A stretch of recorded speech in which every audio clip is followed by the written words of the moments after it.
नमस्कार, आप सभी का स्वागत है। मैं अभी गंगटोक में हूँ और गंगटोक के डिस्ट्रिक्ट कलेक्टर साहब तुषार निखिरे जी जो नागपुर से है आज हमारे साथ जुड़े हैं। तुषार जी, आपका स्वागत है इस कार्यक्रम में। बहुत बहुत धन्यवाद।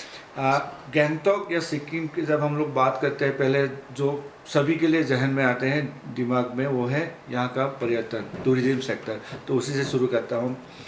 क्या चैलेंजेस है आपके लिए यहाँ टूरिज्म सेक्टर को लेकर? सारे देश से, सिर्फ देश से ही नहीं, दुनिया के बाकी हिस्सों से भी यहाँ लोग घूमने के लिए आते हैं। तो as a head of this district administration, आपको क्या लगता है कि क्या क्या चैलेंजेस है और क्या कदम आप उठा रहे हैं? अ, सबसे पहले मैं आप सभी का धन्यवाद करना चाहूँगा और डिस्ट्रिक्ट एडमिनिस्ट्रेशन गंगटोक की तरफ से और स्टेट गवर्नमेंट की तरफ से मैं सभी आपके जो श्रोता आज इस माध्यम से जुड़े हुए हैं उन सभी को सिक्किम आमंत्रित करना चाहूँगा। बहुत ही सुंदर जगह है और जितने भी लोग यहाँ पे आते हैं दे ऑलवेज से कि once in a lifetime opportunity and इसी के लिए मैं कहूँगा कि इसकी सुंदरता का बिल्कुल उपभोग करने के लिए आप सभी अवश्य आइए। थोड़ा जो चैलेंज हमें होता है वो, जैसे मैं आपसे पहले भी बात कर रहा था, एक्सटर्नल ज़्यादा है। हमारी डिपेंडेंसी रोड नेटवर्क पे सिलीगुड़ी कॉरिडोर से होती है। सो बिकॉज 2023 के फ्लैश फ्लड के बाद से द नेशनल हाईवे हैज़ बहुत जगह पे कभी कभी लैंडस्लाइड की वजह से हो या मरम्मत की वजह से हो, काम स्लो होता है। उस वजह से भी बहुत सारे टूरिस्ट यहाँ गंगटोक तक पहुँचने में उनको दिक्कत होती है। बट अभी रिसेंट पास्ट में NHIDCL को ये स्ट्रेच हैंड ओवर हुआ है, तो हम आशा करते हैं कि ये जल्द से जल्द रिपेयर होके और बिटवीन सिलीगुड़ी से गंगटोक तक का सफ़र 3 घंटे 3.5 घंटे में ये पूरा हो, ताकि लोगों को ज़्यादा इंतज़ार ना करना पड़े गंगटोक आने के लिए। सो एक चैलेंज तो हमेशा कनेक्टिविटी का रहता है। दूसरा चैलेंज है कि जैसे सिक्किम एक प्राकृतिक आपदाओं से भी बहुत बार जूझता है। कभी हमारे यहाँ लैंडस्लाइड हो जाती है, कभी ज़्यादा बारिश हो जाती है, उस वजह से भी बहुत बार दिक्कतें होती है हमें बेसिक सर्विसेज पहुँचाने में। रोड्स डिस्टर्ब हो जाते हैं, बट डिस्ट्रिक्ट एडमिनिस्ट्रेशन हो, टूरिज़्म डिपार्टमेंट हो, सारा लगा हुआ रहता है कि जितने भी चैलेंजेस आते हैं उसको टैकल किया जाए। दूसरी चीज़, जैसे मैं आपसे बता रहा था कि एयर कनेक्टिविटी है। पाक्योंग एयरपोर्ट बहुत टाइम तक बंद था, अभी वो शुरू हो चुका है। But because of the weather बहुत बार फ़्लाइटें कैंसिल हो जाती है। हमारी चॉपर सर्विसेज भी है, हेलीकॉप्टर सर्विसेज वो भी ऑन है, बट जब कभी भी विजिबिलिटी का इशू हो तो वो उड़ नहीं पाता है। उस वजह से भी चैलेंजेस हैं, but I am sure Sikkim government और central government are both working together और दोनों की समन्वयता से ये जल्द से जल्द इश्यूज सॉर्ट आउट हो जाएंगे। जी, जैसे दूसरी बात ये है कि जब भी हम लोग स्वच्छता की बात करें, क्लीननेस की बात करें, एक एग्जाम्पल सेट किया है आपकी, हम लोग की इस प्रदेश ने और गंगटोक ने भी, क्योंकि पर्यटक ज़्यादा आते हैं यहाँ पे, एक है तो उस पर क्या आपको कुछ मुश्किलें नज़र आ रही हैं? मैंने हमेशा एक चीज़ जहन में ये भी देखी है कि जैसे ही कोई इंडियन टूरिस्ट विदेश में जाता है तो वो खुद से ही अपना जो कचरा हो या वेस्ट हो वो नियमित रूप से निर्धारित स्थान पे डालता है। जैसे ही कोई टूरिस्ट इंडिया में घूमने आता है तो शायद वो प्रवृत्ति कहीं ना कहीं हमें दिखाई नहीं देती है। बट सिक्किम उस मामले में अलग है। यहाँ पे अगर मैं आपको बताना चाहूँ आपके श्रोताओं को कि 2008 में ही ये राज्य निर्मल राज्य करके घोषित हुआ था। सो 2012-13 में जो स्वच्छ भारत योजना बनी उसकी परियोजना ही सिक्किम से ली गई। सो फर्स्ट निर्मल राज्य हम लोग बन चुके थे और स्वच्छ भारत मिशन जो प्रधानमंत्री मोदी जी ने 2014 में लॉन्च किया था, कहीं ना कहीं जाके उसकी प्रेरणा सिक्किम से भी मिलती है। सो यहाँ पे जब पर्यटक देखते हैं कि इतनी स्वच्छता है, लोगों के एक बेसिक सिविक कल्चर में ही स्वच्छता है, तो जब पर्यटक देखते हैं कि इतना जगह ऑलरेडी स्वच्छ है, सो आप सिक्किम में पाएंगे कि इतनी जो वेस्ट मैनेजमेंट को लेकर या फिर टूरिस्ट स्पॉट जो है वो गंदे होने की जो हम लोग चित्र बाकी जगह देखते हैं वैसे चित्र आपको सिक्किम में नहीं दिखाई देंगे। वैसे भी गंगटोक म्यूनसिपल कॉरपोरेशन हो या रूरल एरिया में ब्लॉक डेवलपमेंट ऑफिसर्स हो, वो अपने तरीके से प्रयत्नशील रहते हैं और वेस्ट मैनेजमेंट की सुविधा एक उत्तम है। और बहुत ज़्यादा श्रेय मैं यहाँ पे गंगटोक म्यूनसिपल कॉरपोरेशन को देना चाहूँगा, जिनकी मेहनत की वजह से आज गंगटोक आपको इतना सुंदर दिखाई देता है। जी, केंद्र सरकार की एक एम्बिशियस प्रोजेक्ट है जो वाइब्रेंट विलेज प्रोग्राम जो वीवीपी, तो यहाँ भी कई आपके गांव हैं जो इस पे जुड़े हुए हैं, तो उस पर अगर आप बताएंगे कैसे आप लोग क्या कर रहे हैं, स्किल डेवलपमेंट हो, एंटरप्रेन्योरशिप हो या मल्टी सेक्टर डेवलपमेंट में इस प्रोग्राम के तहत आप क्या कदम उठा रहे हैं और आने वाले दिनों में और क्या हम लोग देख सकते हैं? वाइब्रेंट विलेज जो संकल्पना है प्रेजेंट केंद्र सरकार की, उसमें सिक्किम में अगर हम देखें तो टोटल 46 विलेजेस, मंगन ज़िले में आपके ऑलमोस्ट 42 विलेजेस हैं और गैंगटॉक ज़िले में खाली सिर्फ 4 विलेजेस हैं, जिसमें हमारे पास Changu, Thegu, Nathang and Nathang forest block करके 4 विलेजेस हमारे यहाँ आते हैं। हमने काफ़ी सारी परियोजनाएं अंडर वाइब्रेंट विलेज प्रोग्राम में सम्मिलित की हुई हैं, जो कि केंद्र सरकार की परिविधान में है। और रिसेंटली हमने एक वीसी के माध्यम से भी सोशल फॉरेस्ट्री डिपार्टमेंट का एक प्रोजेक्ट ऑलमोस्ट सैंक्शन होने के कगार पे है। मैं आपके श्रोताओं को ये भी बताना चाहूँगा, नाथांग एक बहुत सुंदर जगह है, नेचुरल स्की स्लोप है, तो हमने हमारे प्रोजेक्ट के माध्यम से वहाँ पे एडवेंचर स्पोर्ट्स की संकल्पना हो या high altitude multi sports training centre हो, या फिर वहाँ पे हमने जैसे 1788 के इंडो तिब्बत वॉर की 30 सिमेट्रीज़ है वहाँ पे, सो उसको डेवलप करने की योजना हो। ऐसे काफ़ी सारे प्रोजेक्ट हमने वाइब्रेंट विलेज के स्कीम में हमने केंद्र सरकार के परिविधान में लाए हुए हैं, और मैं आशा करता हूँ कि जल्द ही ये योजनाएं अगर एक्सेप्ट हो जाती है तो उस जगह का काफ़ी विकास होगा।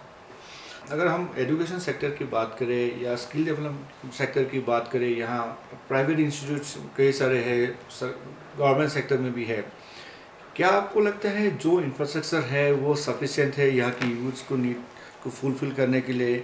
अगर आपको लगता है नहीं है तो क्या आपका कदम होने वाला है सरकार के तरफ से, प्रशासन के तरफ से, कि स्किल डेवलपमेंट को और बढ़ावा दिया जाए? स्किल डेवलपमेंट, सो ये जो दोनों आपने जो विषय यहाँ पे हमसे पूछे हैं, सो एजुकेशन डिपार्टमेंट और स्किल डेवलपमेंट डिपार्टमेंट इसकी नोडल मिनिस्ट्रीज़ है।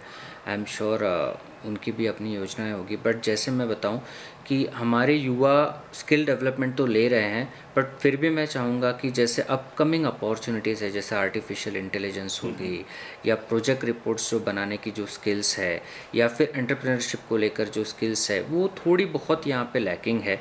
और उसके लिए जैसे various rural self employment training institutes है, ITIs है, और एजुकेशन डिपार्टमेंट ने बहुत सारे यूनिवर्सिटीज़ के साथ कोलैबोरेशन किया हुआ है हाई एजुकेशन के लिए। And I am sure with this आपके जो कदम उठाए गए हैं दोनों एजुकेशन डिपार्टमेंट से, स्किल डेवलपमेंट डिपार्टमेंट से, ये आने वाले समय में हमारे युवाओं को उचित स्किल देके उनको एंटरप्रेन्योरशिप हो या स्किल डेवलपमेंट में आगे बढ़ने का प्रोत्साहन ज़रूर देंगे। बिल्कुल। और जैसे आपने बताया टूरिज्म सेक्टर, तो हम भी ये उम्मीद करते हैं कि टूरिज्म सेक्टर में और आने वाले दिनों में लोगों को मौका मिले। जिला प्रशासन की तरफ से आपसे ये जानना चाहूँगा, जैसे आपने बहुत से मुद्दे हम लोग के सामने रखे, यहाँ पे आप उस पर काम कर रहे हैं, और क्या नया नवासा लेके आ रहे हैं, नया इनिशिएटिव लेके आ रहे हैं कि आने वाले दिनों में ईज ऑफ लिविंग हो या लोगों को ज़्यादा सुविधा यहाँ पे मुहैया कराया जाए? मैं आपके श्रोताओं को ये बताना चाहूँगा कि जैसे डिस्ट्रिक्ट एडमिनिस्ट्रेशन जब से हम लोग आए हैं, not just with me but जितने भी डिस्ट्रिक्ट कलेक्टर्स यहाँ पे रहे, हमारा हमेशा संकल्प यही रहता है कि ज़्यादा से ज़्यादा लोगों को हम लोग सुविधाएं पहुँचाएं, ताकि लोग बहुत दूर दराज से आते हैं यहाँ पे, उन्हें ज़्यादा वेट ना करवाना पड़े। यहाँ पे आके उनको एक ऐसा एहसास हो कि हम ऐसे ऑफिस में आए हैं कि जहाँ पे हमारा काम बहुत सरल तरीके से हो।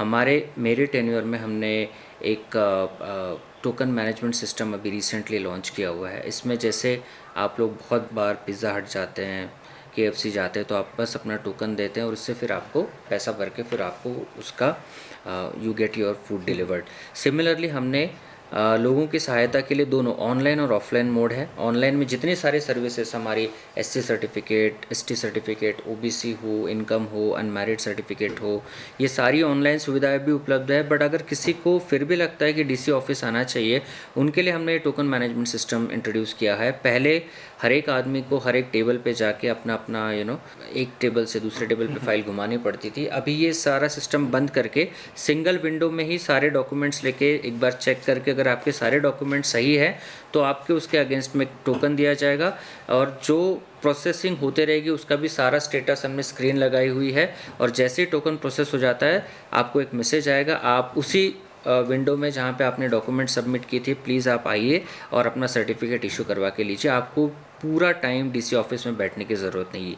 यही सारी सुविधा ऑनलाइन में भी अवेलेबल है, तो मैं चाहूँगा कि ज़्यादा से ज़्यादा लोग इसका फ़ायदा ले rather than coming to DC office. अगर आप घर बैठे ही आप अपना सर्टिफिकेट पाना चाहते हैं तो एसएसओ टाइप करके आप एसएसओ गैंगटॉक सर्विसेज अगर आप टाइप करेंगे गूगल में तो आपका इसका ऑनलाइन लिंक भी आ जाएगा, आप अप्लाई कर सकते हैं। दूसरी चीज़ जो हमने इनिशियली स्टार्ट की है कि जैसे रेवेन्यू सर्वेयर्स का सिस्टम होता है, अमीन मैनेजमेंट सिस्टम, सो आप जैसे आईआरसीटीसी के टिकट बुक कर सकते हैं, उसी सुविधा से हम लोग आप लोग अमीन का भी, जो रेवेन्यू सर्वेयर यहाँ पे बोलते हैं उसको अमीन बोलते हैं, उसका आप बुकिंग कर सकते हैं ताकि यहाँ डीसी ऑफिस आने की ज़रूरत नहीं है।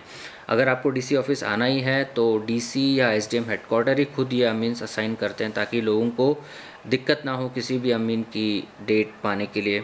जो हमने एक और इनिशिएटिव स्टार्ट किया था मदर पॉट्स को लेके कि बहुत बार लैक्टेटिंग मदर्स को दिक्कत आती है कि टूरिस्ट प्लेस में कि जैसे बच्चों को लेकर घूमें तो एक प्राइवेट स्पेस हो उनके लिए, तो उसी को लेकर हमने 5 जगह पे, जैसे एमजी मार्ग हो गया, आपका लाल बाज़ार हो गया, डीसी ऑफिस हुआ, ऊपर आपके हनुमान टोक हो गया एंड सिंगताम बाज़ार एरिया में हमने मदर पॉट्स लगाए हैं। प्लीज़ आप उस सुविधा का उपयोग ज़रूर कीजिएगा। It's my personal request to all the lactating mothers, feel free to come out and feed your babies in a private space, तो आपको उस चीज़ की दिक्कत नहीं जाएगी। और ये कुछ पहल है, इसके साथ साथ भी हम लोग ई ऑफिस की तरफ अग्रसर हो रहे हैं कि जल्दी विद इन 6 मंथ्स में भी आपको सारी जो फाइलें हैं यहाँ पे फिज़िकल फाइलें ना दिख के ऑनलाइन ही हम लोग स्टार्ट करना चाहते हैं। So this are the few initiatives that we have taken, hopefully इससे लोगों की समस्या थोड़ी कम हो। बिल्कुल जी। और आखिर में वही टूरिज्म से शुरू करते हैं। यहाँ पे बहुत पर्यटक आते हैं, यहाँ के जो लोकल रेसिडेंट्स है सबका आपसे डेफिनेटली बहुत ज़्यादा एक्सपेक्टेशन होंगे। आकाशवाणी के माध्यम से आप उन श्रोता को क्या कहना चाहेंगे? मैं यही कहना चाहूँगा कि बहुत सुंदर जगह है, वापस जो मैंने शुरुआत में भी कहा था कि इससे सुंदर जगह शायद ही कहीं हो। हाँ, बिल्कुल दिक्कतें हैं, पहुँचने में दिक्कत है, बट अगर उस दिक्कत को नज़रअंदाज किया जाए तो आप जब यहाँ पे आएंगे तो आप अपनी लाइफ टाइम की मेमोरीज़ यहाँ से लेकर जाएंगे। मैं चाहता हूँ कि सिक्किम सुंदर है, सिक्किम के लोगों का हृदय बहुत सुंदर है, और यहाँ पे everyone is welcome irrespective of caste, creed, religion. आप सारे लोग आइए और प्रकृति का मनसोक्त आनंद लीजिए यहाँ पे। धन्यवाद जी, थैंक यू। आपने हमें समय दिया आकाशवाणी की तरफ से फिर से आपसे thank you so much. Thank you.